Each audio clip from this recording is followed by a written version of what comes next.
Hi everyone. So I apologize for missing the tutorial on Monday. So I'm making a recording so you guys can kind of see at least a bit of the introduction to using GGMAPs and ggplot, because it turns out that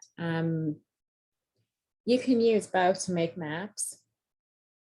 Obviously, the features you get in the maps might be different depending on, because I think with GGMAPs, you can actually pull the rasters from, for instance, Google Maps, which might be different layers than what you see in ggplot, but they both have really great features to look at data visualization. And so then the question we have to ask ourselves is like, what exactly is, what makes a good map? What makes a good visualization, right? What are the features we need to include so that we can kind of tell a story with our map? And it goes beyond the person who created them, basically, right? So I'm going to briefly talk about maps, and then I'm going to kind of bring it back into focus in regards to tutorials themselves. Like what exactly you're supposed to do when you're explaining the map you created. So I actually first began with GGMAP. So just so you know, I actually put this on my GitHub. So I will also post this GitHub. You will see that in my GitHub, it's called STA304. So where you're actually going is tutorial 6. You will find the RMD file in the PDF. And I think actually, I even was supposed to upload a, it looks like I forgot to upload the PDF, but anyways, you can load the PDF, but I'll upload the PDF anyways, because I think for the tutorial 6.png, you have to change that yourself to your own path for it to run. Anyways, I'll show you what the thing I made looks like. I actually don't like when it shows the warnings of the packages that I'm actually working with. So what I end up doing is I end up just putting things like, you know, warning equals false, message equals false. And I kind of put it in the chunks that I'm working with, just because if you don't, what happens is that it starts loading all the actual, it starts loading the things in your PDF, which looks a little unclean. Anyways, the first thing I asked you how to do, which you shouldn't do, is I tried to actually get the base map. I was just curious. It's something called Royal National Park. And I was just playing around with the maps. And you can see that sometimes if you want to get base maps that exist in Google Maps, you have to actually pay. You have to actually get the API key. But this is not free necessarily. It's kind of free, at least for the first 30 days, and then you have to pay for it. If any of you are really curious, you want to be really crazy with the maps, I kind of left a link for you. Otherwise, what I ended up doing is, because you can see that when you say base map, you'll get the error. It says, hey, it now requires an API. So this is the thing that I actually uploaded. But if you don't want to pay like me, so I don't think you should pay to do statistics, what I ended up actually doing was going to Google Maps. So I actually wanted to make a map of Canada. And obviously Canada has a longitude and latitude. You can talk about Canada in terms of how far west does it go? Around BC, how far east does it go? How far north into the territories, and then south where it's bordering US. So I went to Google Maps, North America, for example. You can actually see, if you just open this map, you can actually do it yourself. You just literally, you can see that if you just put your cursor over it, it will tell you what the longitude and latitude happens to be for each of those reasons. So let me just close this. I don't want that. I want to look here. Yeah, you can see here that if I just, for instance, go all the way to BC, I can get as far as, let's say, negative 121, but I think it's actually something like negative 140. You can just keep trailing and seeing how far it goes, right? And then if you go very far east, you can see something here like Newfoundland. You can see it goes to kind of around 55, right? So I'm looking, for instance, here. This is what you see me doing in the map here. So when you need tidyverse for the ggplot, but you also need tidyverse. You can use the pipeline sequences here. So you can see that I'm actually creating the map of Canada. This is what I call CAN, but I'm providing left is how far west it goes. Right is how far east it goes. So of course, right is going to be less negative than left, right? And you can see that how the north is bottom, and then right is, north is bottom. Sorry, repeat that again.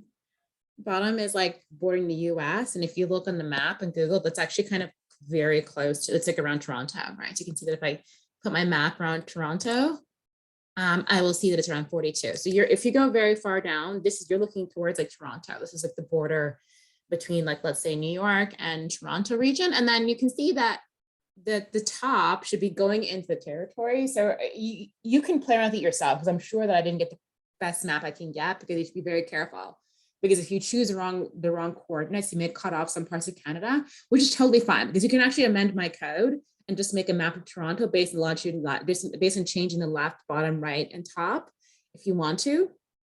Right. So for instance, you know, the bottom would probably remain the same at 42, but the left would be something very, very, very right of where it happens to be. So the left of like Ontario might be something here, which is something like, I don't know, 82 instead of negative 155. So it's negative 82 instead of negative 155. So you can see that you can cut out the provinces if you want to just look at Ontario. And it depends on how you actually change your coordinates, right? So this gets stem and map is me actually trying to get the map. So I could probably change the map type. So this is a very ugly map. I will say this is not a very nice map, right? So it's a very gray map, which is, I really like tidyverse and GGPLOT. So you can see I'm playing around the map when I get to GGPLOT. But anyways, you can change the map type, because what the map I actually create here is not that nice. It looks like you can change, obviously you can make this more colorful. You can even improve it so you have water features and stuff. If you would like, but I was kind of just trying to make a tutorial on the fly. But yeah, you can change the map type. So if you change from tone or light, you will see that you start getting more and more features like water, maybe green for grass or for land.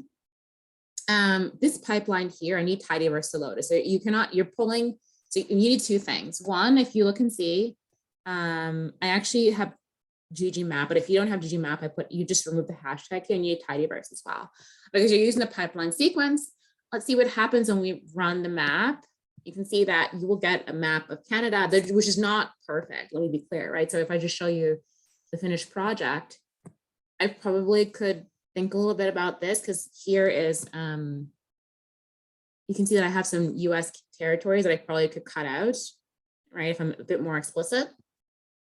Yeah, so probably I could cut out Arizona, which is certainly not, Alaska, which is certainly not in Canada. And probably everything that's over here, I could probably cut out as well. So you can see that it's not perfect, because I'm including Alaska and some bordering parts in the US. It is not, certainly not in Canada, right? So I encourage you guys as an exercise to play around with that, to cut out. So which means you'd have to probably change the features here where I have bottom 42. And then where I have left, you probably left would actually have to be a little less. Let's see what happens if we change left to, let's say, 148. We can just do it live and see what happens to our map. We can just see if like we get something that looks a little bit cuts out Alaska, because it's a nice exercise to see what happens.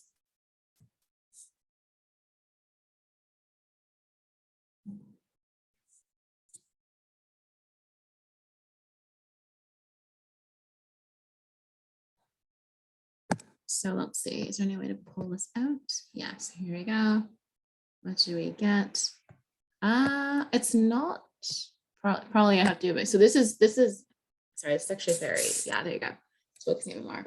So you can see that it cut a bit. So you can see Alaska a little bit less, but I need to do more. So you can actually play with the map yourself and cut out more features. So if I just show you what I have here, you can see that I've cut out more of Alaska, but I still have too much of it, right? So you can see it's here. So you yourself can play with the features of your plot, of course, right, to remove it. The thing about this plot, though, is you can actually see that it does name the actual provinces, and that's how you know that and obviously it names the states of the US. That's how you know that it includes more than you necessarily wanted in your map. Why am I saying this? I'm saying this because if you actually look at the map I'm going to use ggplot, it's in some sense limited by the data. So the thing is with ggplot, you have a data set you're going to use, and this data set should have coordinate systems. This plot should have a coordinate systems that should have longitude and latitude, so you can actually plot your map. But depending on the features of your map, you can only get so far with your data. So for instance, if it doesn't have subregions, you cannot necessarily subdivide Canada into like the provinces. You may not be able to label the regions either, right, depending on what you have. So certain regions you may not be able to label, whereas you can see here it has the capitals and stuff. This is what you're getting from the background map in Google Maps, right? So because you're pulling from Google Map, a base map, you can get as fine as it labeling the capitals of the cities, but this is a feature we may not have necessarily in our data set if we don't include it ourselves.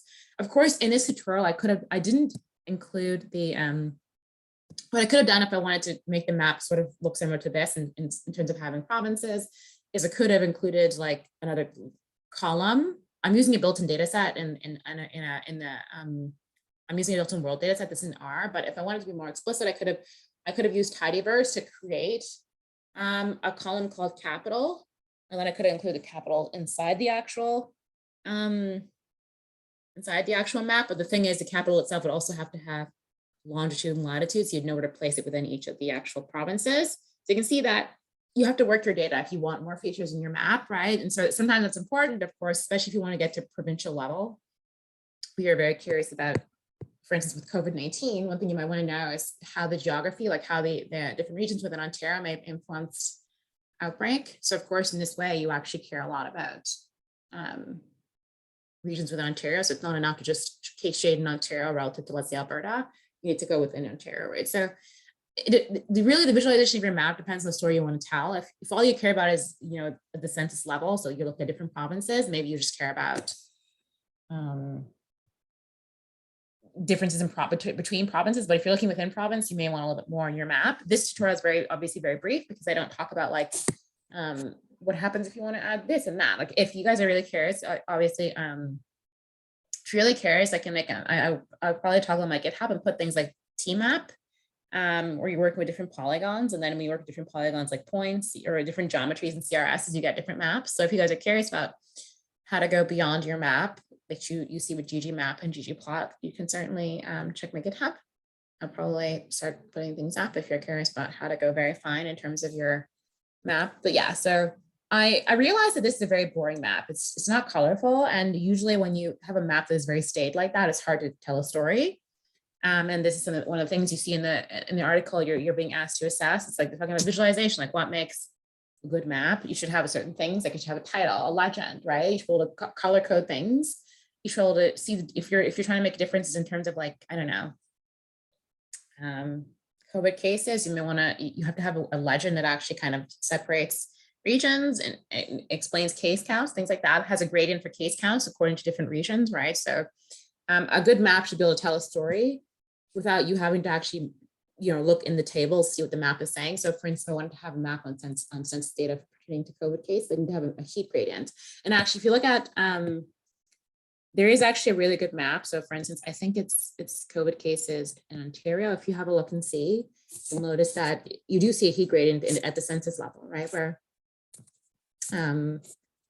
they not only do they put the cases, you can see there's a gradient. So the provinces that have high case counts or have a deeper heat gradient. And this is adjusted for population size, obviously, because, Ontario and Quebec is a lot larger than BC and Alberta. So certainly it's going to be the case that you will see more cases. So it has to be adjusted for per population, right? So which is what they do. But you can see that the heat gradient is actually quite profound here in Quebec and Ontario, maybe even Alberta. But the Maritimes is really only experiencing their first wave with Omicron because it's so contagious. But yeah, so a good map in theory tells you a story. You can see that I can see the story better from the map because you should have data that allows you to, at the census level, say, here's a case count in this province, here it is in that province. But you can actually compare my map to this thing here, and you can see that probably while I'm fine up here, I probably need to cut out this and this. So play around with the actual the coordinates I gave you. So your map kind of looks like this, which is Canada. I'm not including parts of US. Yeah, I put a thing here which I couldn't get to work, but actually, if I wanted to change the color, right? So I wanted to use the attributes of the original baseline map I pulled from Canada. And then while it loads, it doesn't, at this line here, doesn't give me the map, right? So I'll toggle around with it, but I put the code here so you guys can kind of have an idea of what I'm doing. I want to take the color from the baseline map. So I need to figure out what went wrong. I want to take the color from the raster of the baseline map, but for some reason it wasn't working out. So I'm going to probably toggle around with it and see what's going on. So yeah, this is why I put attributes of Canada. So I can take at the map level, say the attributes from the original map I took from. I wanted to actually create it so that when mapped Canada, and let me just make sure I call it cat. Yeah, it would take the baseline map, but when I run it, it doesn't actually evaluate. So in order to load the PDF, I put evaluation equals false, but you can play around with it yourself and see what happens. See if you can get the map to run. I think the problem probably, maybe it's around here. Maybe the color I put in was not quite right, but when I actually run it, it doesn't give me what I want. Anyways, let's use GGPLOT because I love it. Now I'm going to make the same map of Canada, and it's going to be a bit different because it's the built-in data set and they already have the longitude and latitude where they've only cut within Canada. So every geography has its own longitude and latitude, and if you make a map of the world, of course, certain regions are going to have higher longitudes than others, right? So you're going to see a different. When you look at a map with a certain max and min for your longitude and latitude, of course, you're going to cut out certain regions of the world, basically, right? So I'm going to use ggplot here, which I didn't really need to put this here, obviously, because this is within tidyverse. So really, you didn't need the ggplot2. But what you do need is grid extra, because I'm going to make something that looks like this, or not something that looks like this. So you're going to see that I'm going to show you 2 different ways to color your map. And so obviously I'm creating there's one column. So I've created one column that contains both of those maps. So you do need grid range, right, to plot the maps. Anyways, this is coming from the map, or the world map, basically, right? So this map data is coming from, so let me just see where map data happens to be. Just want to see, to remind myself. Yeah, this is within ggplot2. So map data is actually, it's a data frame. Sorry, it's a function within ggplot. So really, it's in tidyverse. So once you actually load tidyverse, it's actually inside of ggplot2, right? So it's a function that allows you to actually map the geography of the world, right, using ggplot. So you can see that the string here is telling me what I have. So you can see that it's dividing the world into several things. So if you are from a different part of the world and you're kind of curious what your own country would look like, I'm going to show you something cool so you can kind of play with that. So let me just run this. Oh, oops. I'm just going to run this. Apologies. So you'll see that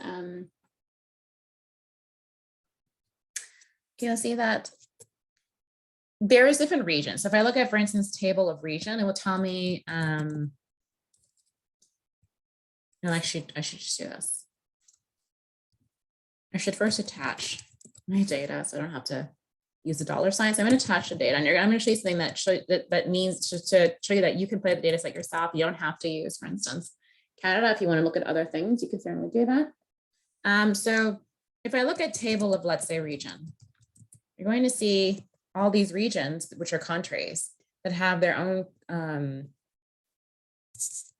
different number of observations within each thing, right? And so actually, if you look at Canada, which I will obviously, you'll see that it has quite a lot of things in it. So Canada has over 11,000, right? And probably US has a lot too. But if I look at the actual head of the map.world, you'll see you have these things, right? And let's just look in general to see how many columns they have. You'll see that from this data set here, if you wanted to actually look at more things, right?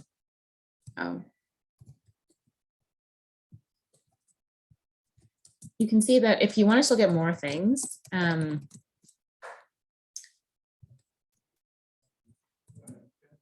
you don't have a lot of things in this map, right? So you can look at the geographies, but if you want to look at things like number of births per region, you need to actually amalgamate different data sets, right? So this is something I wanted to, but for instance, but I want to point out to you guys that you can actually, if you want to, amalgamate the different data sets based on, for instance, the common key. So if you're interested in region, you can obviously amalgamate the number of births according to, let's say, region. But notice that right now, if I can't really answer much. So in terms of visualization, all I can do is partition the different countries according to color code, a color scheme, but I actually can't really do much with this plot, right? So whatever story I wanted to tell, if I want to tell a story on like birth rates or death rates or whatever, it's, median age, I would need more information. So I need to amalgamate my map, right? So amalgamate my data sets. Right now, all I have is just the geography. You have region, subregions, which is kind of like subregions within each country if you want to look at provincial things. but you don't have information about characteristics. You don't have individual characteristics about people in the actual data set. So if you wanted to study people's trends or characteristics, you need to amalgamate data sets. Anyways, the first thing I'm going to do is I'm going to make a map of the world. So what I do need is a longitude and latitude in order to plot my map. So my data set is called map.world because I'm gonna create a map of the world, but you can see that, and that's why the fill is based on region, right? So I'm filling based on region, right? I'm filling based on region, but of course, you can fill based on subdivision when you actually partition based on country. So when I'm going to at some point substitute data in terms of Canada, and you'll see that that will result in a situation where I have to fill based on subregion if I want to actually cut Canada into different provinces, right? So every time you want to add more features, you have to every time you want to add more features, right? You keep adding a plus sign, as you guys know. So obviously I give the data set map world, the AES, the coordinate system. If I don't add, if all I do is just actually do this, let's see what we get. So you can see that you keep adding features and that gives you more in your map. Let's see what happens if all we do is just look at the first couple of lines, right? So if I just look at, for instance, T3, I wonder if it will give me, you can see that you don't have anything, right? All it does is give you the longitude and latitude for the whole world, but you didn't ask the map to do anything. So it didn't show you anything, right? So notice that if you don't specify something you want, if you don't specify geom polygon, it won't do anything for you, right? So geom polygon is take the and actually at this point, geom polygons it's actually points because you're given longitude and latitude. But anyway, it's saying, okay, so give me, use geom polygon to create a map, right? So you can see that if you add this thing here, what do you get?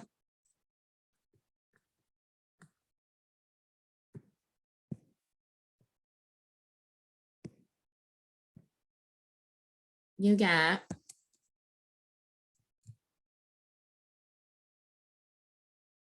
hopefully the map of the world.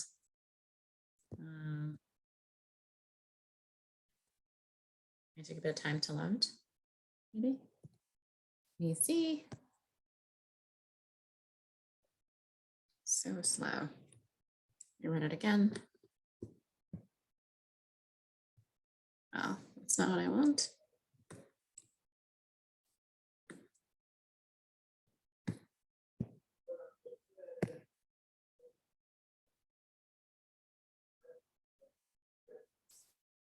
Okay, that's not what I wanted. Oops.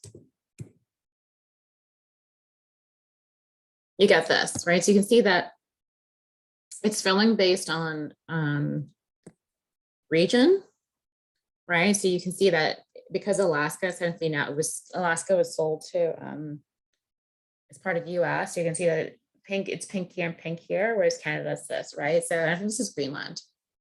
So you can see that it's actually trying to ensure that it doesn't color code countries that are not actually together, but are actually adjacent at the same color, right? So what we get from this map is we can actually partition the different countries in the world, nothing more than that. So in terms of the story you're telling with this, there's a visualization, not much, but then again, this data set is kind of empty. You need to really add more.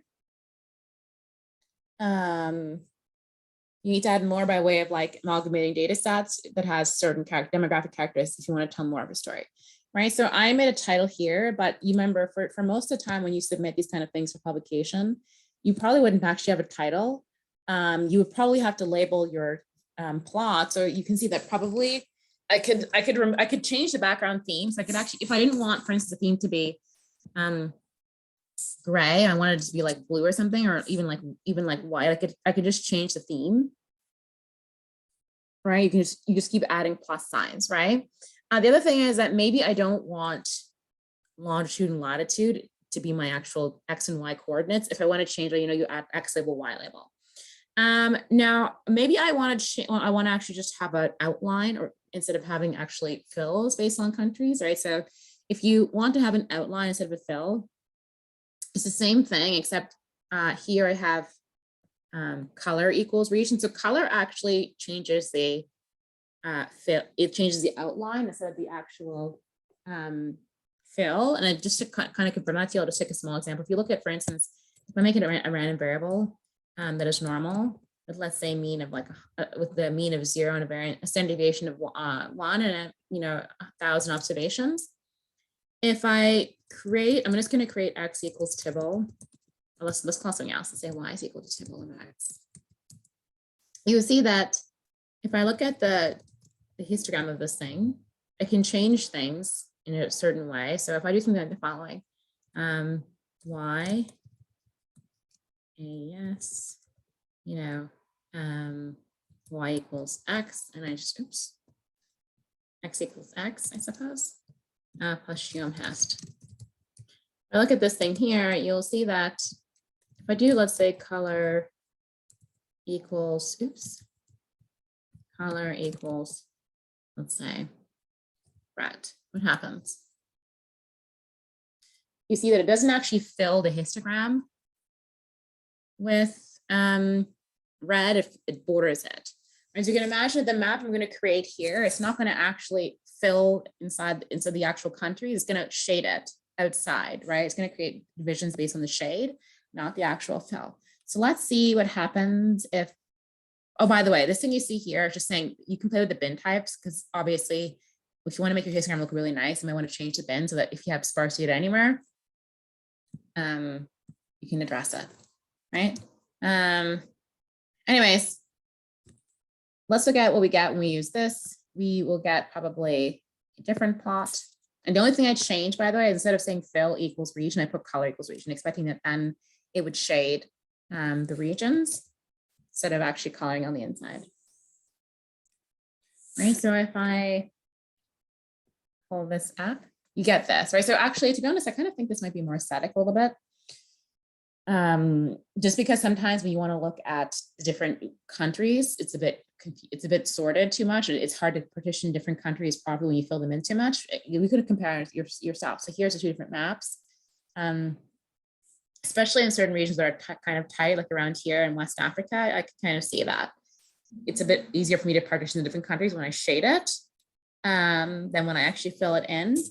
But anyways, you can see they're kind of saying the same thing. They're splitting the actual regions based on, they're putting a path based on the actual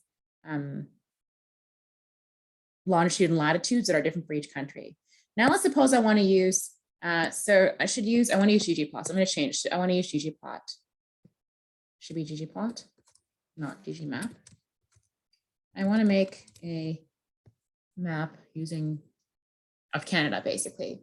And obviously I need tidyverse here, right? Because remember from our original map, the data frame we have here of map.world, you can see that they tied out multiple regions, right? So, but anyways, if I look at table of, let's say, region, you can see Canada is there. The reason why I'm doing table of region is I want to know exactly where Canada is and how Canada is spelled, because obviously we know that syntax or even capitalization matters when you're trying to type in things. So Canada is capitalized. So you can see that when I create the data frame, when I'm filtering based on region, I use capital Canada.